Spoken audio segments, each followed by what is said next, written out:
Next up, we have the ups and downs of automated truck washing systems with Jim Schmidt and Melissa Boyer. We had to install a truck wash.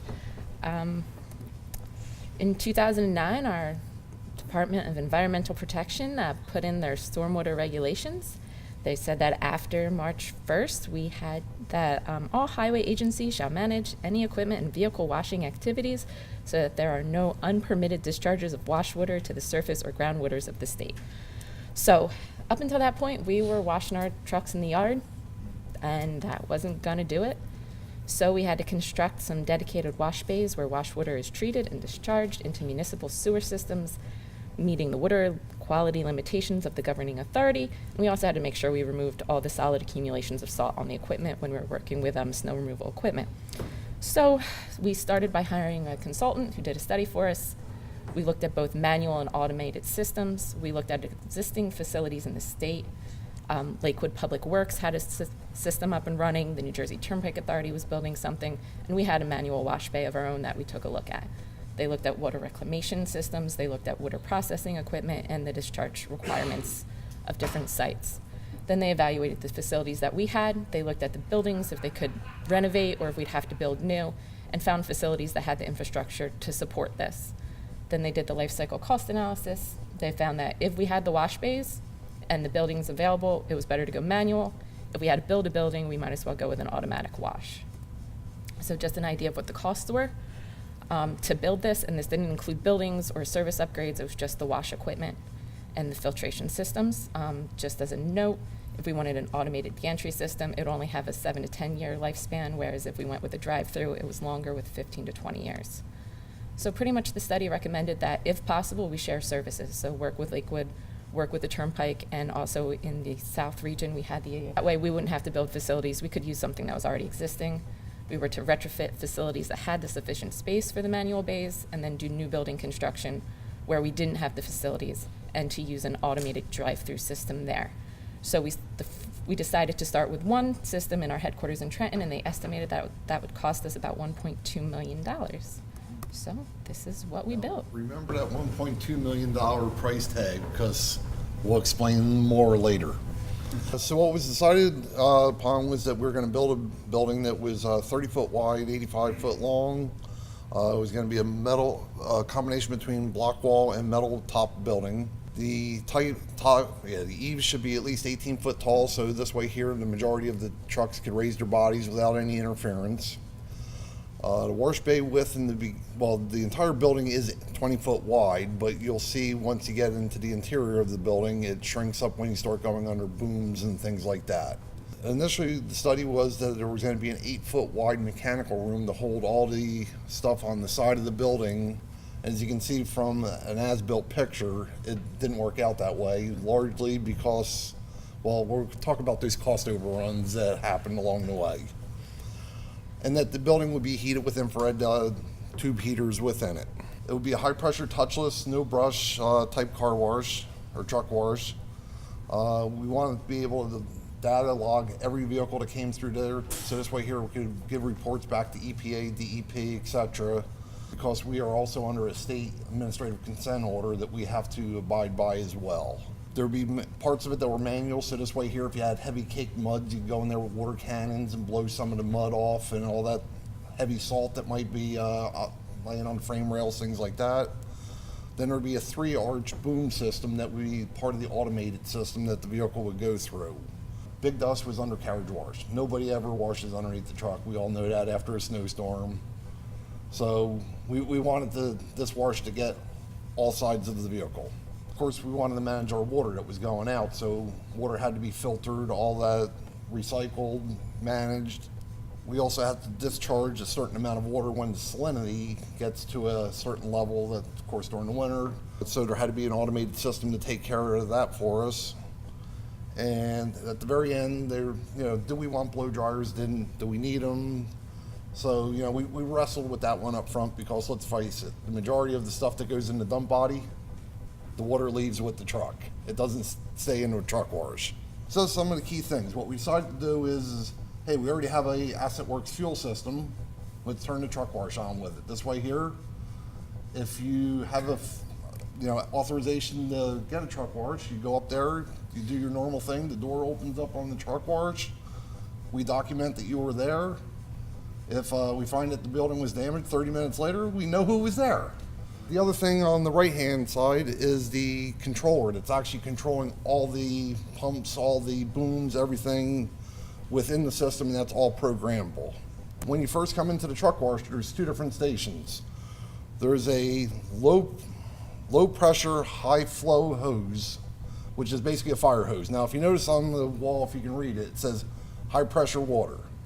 Well, any of you that are firemen know that you get a big enough hose and you open it up, even though it's only 60 psi, it tries to push you backwards. Well, initially we had a low pressure sign on there, and people were getting whacked with hoses because it was jumping out of their hands.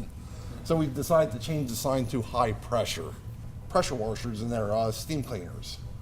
So this way here, the technicians or the road guys can get underneath the hood and clean all that type of stuff out. Pros and cons of that. It's real good. Sometimes trucks drive in, they get a little waterlogged, and they get towed out because they have to dry out because they're actually injecting water into the weather pack connectors and everything like that, and they're pushing the salt water in there as well. So that's kind of a good thing and a bad thing all at the same, that they're trying to clean the vehicle, but they're trying to clean it a little too good. What happens is once the door opens and you do that first knockdown of all the heavy debris, you then physically drive the vehicle at 2 miles an hour between the yellow rails that are on the floor. And it will activate a pre-wash station, which is just a soapy boom that spraying soapy water onto the vehicle. That kind of removes all the dirt, grime, all that type of stuff. The the wash water and the water cannons from the first arch, all that water goes back into a knockout pit, which collects all the heavy solid salts, debris, everything which falls to the bottom. All the rest of it gets sucked off into another section, which I'll show you later. See, everything's pumped back to the back room. I said, first you go through the detergent wrench, which is that silver area prior to seeing where the whiting system, that blue arch is. When you go through the blue arch, you can see when that's turned on, you can see nothing through it because the water is spraying from all four sides. Nozzles on the side and top are oscillating back and forth and spinning at the same time. So there's no place that vehicle can go to that it doesn't get water on it. And there's jets coming from the bottom up spraying underneath the undercarriage. When you get to the very end, there's also a clean water rinse boom then that knocks all the rest of the stuff off with just plain water. The front side of the house is actually kind of simple. There's not much to it. It's just a couple spray booms. The back side of the house is where all the magic happens. The tank to the very left is where all the water gets initially sucked out of the pits and goes into that big tank. And you'll see on the side of it, there's two taps on it. One will collect all the floating oils that are on top of the tank, and you can drain that off. Just to the left of that, you'll see that little tank with the white, that's an oil pig. So you tap it literally into that, the water or the oil and the sediments get captured in that oil pig, and the water goes back into the knockout pit. The second tap is now collecting the heavy solids. So you can tap that and also put it in that same bucket. The oil pig pulls out the heavy solids, the water goes back to the knockout pit. Now you can dispose of that oil pig through the proper environmental way. After the water leaves that tank, it goes into a secondary holding tank. From there, it actually travels over in two set of, for better lack of a word, pool filters. They're sand-filled. One of the most important things here is that once again, that picture to the right, that little box that's on the wall, it's a pump that's putting peroxide into the water. So once again, we talked about you have to control your salt. How much salt is in that water, or that wash water, or reclaimed water? We employed a carb control water reclamation system. What it does is it clarifies, removes any of the sediments, oil, water separators, all that's all running through that. It automatically detects the level of salt that's in the water, discharges it out to the sanitary sewer for us. We had to make sure that the system was sized large enough to be able to handle the amount of gallons per hour or minute that we were running. As I mentioned, the peroxide for controlling odor and also bacteria growth within the water. And basically there's nothing there other than filters that once in a while have to be vacuumed or cleaned annually. After all the water is processed, then it flows into this gigantic water tank that's in the building, and that's where all the water is held until the next vehicle comes through to get washed. As they're driving through the truck wash, if they drive through at a mile an hour, the boom stays on longer because their sensors determining if a vehicle's there during the wash cycle, or if they drive through at 5 miles an hour, they use less water. But an average estimate is 340 gallons per wash, and about 240 gallons of that will be reclaimed during the winter months. It's more during the summer months because there's not so much salinity in the water. Some of the other backroom equipment that's required to make a truck wash like we did work is, of course, the heated pressure washer, additional pumps for that type of stuff, and soap storage tanks. We're discharging the water into the sanitary sewer. You are not allowed to let it go down a storm drain. The one thing you have to be very careful with, you have to work with your municipal sewer authority. Many of them will not let you put truck wash water into this sanitary sewer. Basically, we're dumping the water outside in a pump pit, and we're pumping it uphill to the sanitary sewer in this picture. We're also required by EPA and DEP that we have to do periodic inspections of our sites and testing water qualities that we're discharging.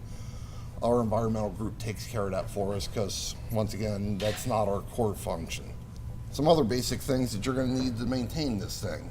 The picture to the left, there's that white plastic drum and it's got the wick on it. Periodically, you have to pull the grates up on knockout pits because oil will start to film on top of that.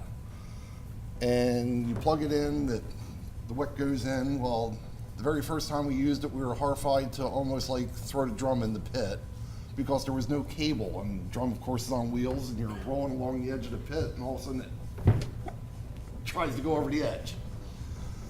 So that was a real neat experience for us.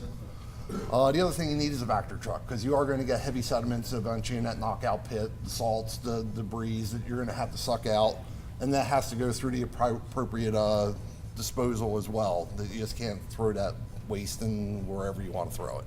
One of the things that we quickly learned, operations does not know how to run a truck wash. Facilities built it and instantly said, it's yours, and ran away. Who's going to maintain what? What are we doing? So we had to get a maintenance contract in place because we quickly learned that if you ignore it, it breaks real fast. The maintenance contract on that truck wash is $66,000 a year, but that includes the oil wicks, them doing monthly maintenance, all the soaps and the peroxide that it takes to run the truck wash. And anything that breaks, of course, is covered. One of the other things that was a challenge is who's going to do what part of it. You know, initially, like I said, they threw it all on operations.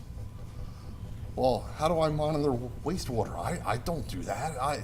So, of course, we had to reach out to our environmental group, and they luckily raised their hand and said, yes, they would take care of that for us. We had to work back again with facilities to go, hey, if a pipe freezes in here, who's responsible for doing that? You know, I'm not a plumber, right? So we all had to get our assigned roles of what we were doing.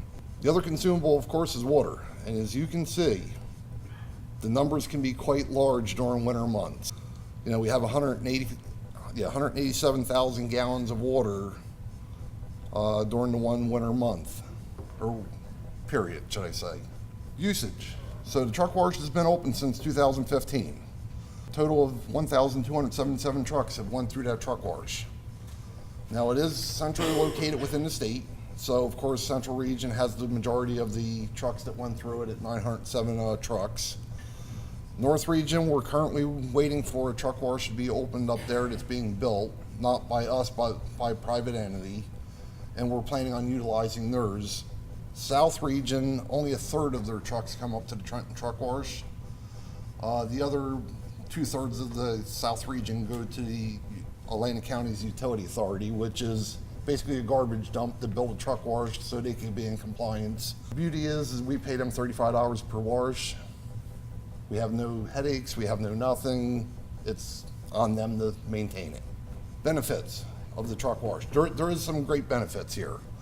One is I think we've all been there where it's 34 degrees outside and you're hosing something off. It is not a fun place to be. I have been there. I don't like it. Now the mechanic or the employee can drive into this nice heated bay and they're actually going to spend some time there because, hey, boss, I'm going to wash the truck. And he's going to spend some time there actually washing the truck rather than, oh my God, it's freezing out here. I'm just going to do a quickie rinse and go away. It's actually fairly easy to operate. Swipe your fuel card, door opens, you go into this nice heated bay, you do all your knockdowns, steam downs, and you drive through the rest of it and it takes care of it for you. A reduction in corrosion. I mean, it's only been running a couple of years, but yes, we're starting to see that things are not as bad as what they were in the first couple of years that we were seeing on newer trucks. Before, our mechanics had nowhere to degrease any of the equipment. So, you know, you have one of these dirty grease balls come into the shop and you want to work on it. Now they can take it over to the truck wash or tow it over to the truck wash and at least have a mechanism of cleaning it. And of course I have to say that it's environmentally friendly because, well, EPA would kill me if I didn't say it was environmentally friendly. So now, you remember I talked about cost. See what the actual cost of this truck wash was. It was because of a couple things that happened during the build. We're in an old military complex. My boss told me many years ago when he left, whatever you do, don't let them ever dig over there. Guess where they put the truck wash? Well, Model T parts weren't so bad. The Black Beauty sandblasting material with all the lead that went with it. And oh, what do you do with any drum that you don't know what to do with that might have something in it? Good news is they didn't find the battery pit. I still know where that one is. But anyhow, between the archaeological dig or environmental dig that delayed the project for about 2 months, and other changes now of the building layout because they were afraid to start digging in other areas with the battery pit, they changed the size of the building. That's why that side is now different. And initially it was supposed to be nicely landscaped, and if you notice in that initial picture, everything's hard coated or capped. So this way here, it's still, whatever's under there might be okay, it's not gonna run off. Some of the other things that happened along the way is the location had to change slightly. We cannot run a tractor trailer through there. One will fit in, it can't make the turn to get back out without probably tearing the building down. It wasn't built wide enough between the spray booms to run the trucks through with a plow on the front. So the operator has to take the plow off prior to going through, and it's not uncommon that, you know, somebody will show up and luckily nobody's tried to make it fit, but it will fit. I can tell you there's about a 1/2 inch on one side and about a 1/2 inch on the other side, and if you get the 1/2 inches wrong, yeah, something's gonna fall down. We don't have, initially during the design stage, we were told that we were gonna have this ability of being able to monitor the truck wash from a remote. So, we would know that the spray boom went offline or something happened through that big controller.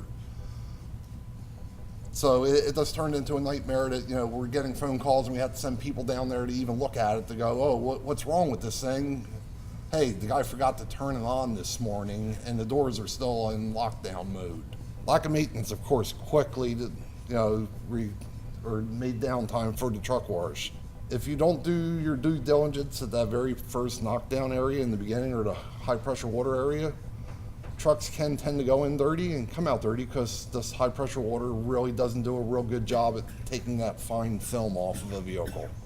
Would a brush style work with a dump truck? Probably not, but you know, I'm just giving you the heads up that if you're thinking about spending $2.25 million, what to expect with that.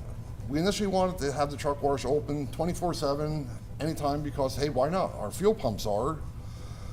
Well, along the way, we found that the doors tended to do some really weird stuff. You know, it was real good on paper that the engineers built this thing that when you swipe the fuel card, the door goes up. When you pull into the first bay, it hits an eye, the door closes. You do your thing. When you get near the back door, the door opens, and a few moments later, the door closes. What if snow blows past that eye on a safety door? The door goes back up, but it doesn't know to come back down now because there's nothing telling it to come back down. So it wasn't more than once, it was a lot of times where our safety division would go around at the end of the night and go, hey, all the doors on the truck wash were open again. So we decided to just make it a matter of policy that we open the truck wash at 7:30 in the morning and we close it at 4 o'clock at night when staff is there. We're looking at other methods and working with Whiting right now to go, hey, can you send a signal to those doors every 5 minutes to tell them to go down? If they're down, no big deal. If they're up, they'll go back down at least. One of the things that would be very helpful is I think that there should have been an additional spray boom in there to spray like a NutriWash or some kind of chemical onto the truck just to knock down that extra salt content that may have been on the bodies or anywhere else. We discussed that early on in the build. They were concerned about how that would affect the recycled water, how it would work with other equipment. They said they needed more time to research it, and well, you can see it never got put in there. We also considered using, and I'm not sure if any of you guys are doing this, any of the discharged water that had that high salt content in it to turn it into brine. We looked at it for this site, and we looked at it for others. Cargill at that time, who supplies all brine manufacturing units, kind of walked away from the table and said, we can't guarantee the quality of the water that we're getting because it's disposed wastewater and whatever else might be in it, calcium or anything else, that we don't want any of that part of that, and they walked away. So where are we going in the future? We're not planning on building any more automated truck washes. It's a nice wash, it's just not cost feasible. We are looking to have other agencies start partnering with us. Right now we have DOC who's running their trucks through, and we're charging them $35 a wash, just like we're getting charged from the Atlantic County's Utility Authority. We'd rather have more manual washes. This way here, people don't have to drive to these gigantic automated truck washes. As facilities are being rehabbed, right now we have 2 in the pipe that are short of being bulldozed, but darn near. They're going to add manual truck washes within them. This way here, they can wash them still inside in a warm bay. They'll have all the proper water oil separators and way of disposing the water down the sanitary sewer. Our existing facilities, we have a handful out there that are currently have manual bays. They're going to upgrade those also so we can get in compliance. Bottom line is if you're thinking about building one, they're really expensive and they're a lot of work. How we're washing trucks in facilities that don't have wash bays. We are not. We are pressure rinsing the trucks in those areas with just water. And you take pressure rinser however you would like to take that. How much was the cost of just the automated system? It probably ended up, by the time all the revisions were done and everything, probably close to 1.7. So if you were to take the whole facility with all the other add-ons you need to take out the automated portion, not the filters, not the soil, water sediment separators, the automatic part that you said Okay. you don't recommend anymore, is that $300,000? Is it 500 of that? The estimated costs we have are up there, and that doesn't include the building. So yeah, that would just be the hardware. So it's about 225 for that. And that can't include installation, can it? That looks like material cost, 150. Yeah, it's just materials. Okay, Yeah. yeah, labor would be on top of that. Yeah, and just take it with a grain of salt since this is from 2009. Probably be a And little more that's when the expensive now. consultant initially did the study for us. One of the other things that I'll also tell you about, it was real great that we're building something from, or the consultant built all this stuff from other people's components. I think it would have been best if they went to somebody that their core competence is truck wash, that does this for a living, rather than let's build something that we don't know what we're building. And I think that was a lot of our headaches initially on. They decided to put street lighting loop detectors under the concrete floor, which instantly rotted out because, oh, well, when a truck comes in, we'll know that it's sitting on the pad. And, well, that worked for about 3 weeks. And then they decided to change around the eyes and other things to know that the truck was in the bay. The collection and filtration and reuse to put back there, is that the 101,000? Is that all that, where you're actually? It's probably the combination of that and the pits and drains. Yes. Is there a reason why you went with kind of the oil snake versus a coalesce or OWS? Not a clue. Okay. Yeah, that's above me. All right. Yeah. Because usually the coalescer, the big tank style oil water separators, they're all passive. There's no active part to it. Okay. So there's a lot lower maintenance to it. And you just unbolt the top, run your vector in, suck it out, put your screen back in, and you're done. Okay. Maybe an option. That's what we use in Indiana. We have really good luck with it. Privatized companies that you can send your trucks to and just pay a fee to have them? Well, yeah, Atlantic County's Utility Authority is one that we're using. There's another one that's being built up in our north region on Clean Venture Way, which is going to be a similar type thing that we'll be paying them probably somewhere in the $35 per wash. We're just waiting for it to be built because we don't want to be in any more of these. It's just expensive. $35 a truck. Yeah. Big long time payback. Yes. Ours are, it depends, if you put the sprayer heads in underneath, which me and my facilities director have a difference of opinion on. I personally can't stand them. I think they're around $20,000 just for the heads. I'm going to say that if you build it new, it's with catwalk, it's reasonable. It's $40,000 or $50,000. Basically, because all you do is you run, we have a hot seat pressure washer for your high pressure. Then we run a 2-inch line or 1.5 inch, depending on where we're at, to actually get your high volume, low pressure wash in.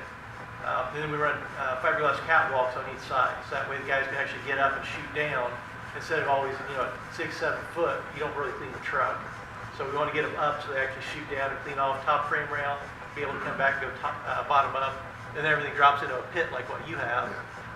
And then we all send everything through that OWS and then to a poly tank. Okay. It works pretty well. So. Yeah, one of the other things that we're looking at right now is wash racks. There's a couple companies out there that make ones. Our only concern is wintertime, that it's a steel wash rack that you're driving the truck up on. Yeah. So we're just looking at them right now. Yeah, we do manual clickers. We're lazy. We put garage door clickers in the car. So as you pull up, you click it, then you click your way out. Okay. So it tends to work pretty well. Yep. We're easy. In Indiana, we don't get complicated too often. Love to see the design, especially at the price you're talking about versus that one. All right, yeah, I'll definitely try to get that back out. Sounds good. All right. Okay, thank you, guys.